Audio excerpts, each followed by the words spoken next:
আপনার এখন পর্যন্ত ওয়ার্কশপে জয়েন হয়ে আপনার সেল কত হয়েছে টোটাল, যদি একটু শেয়ার করেন।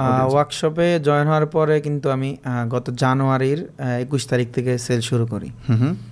জানুয়ারি 21 থেকে এখন পর্যন্ত স্টেট ফার্স্টে সিওডিতে আমার প্রায় 50 লাখ টাকার উপরে। দেখতে পারবো? আমি একটু দেখি লাইভ এখন। আচ্ছা, জানুয়ারির 21 থেকে জুলাই 17 তারিখ পর্যন্ত 50,31,000 টাকা। নাইস। আপনার টোটাল পার্সেল আমি দেখতে পাচ্ছি হচ্ছে আপনার 3280টা। টোটাল পার্সেল হচ্ছে 3280 এবং আপনার 50,31,713 টাকা আমি দেখতে পাচ্ছি। আচ্ছা, বাই দ্য ওয়ে এখানে ক্যান্সেল রেট অনেক কম। হ্যাঁ, মানে 3280টার মধ্যে মাত্র 126টা ক্যান্সেল। সো এটা অনেক কম, এটা 1%-এর আশেপাশে, একটু বেশি। হ্যাঁ, 1%-এর আশেপাশে। সো এইরকম রেজাল্ট সচরাচর দেখা যায় না। দেখা যায় না। তো যাক, এটা ডেফিনেট অনেক অনেক অনেক অনেক ভালো একটা রেজাল্ট।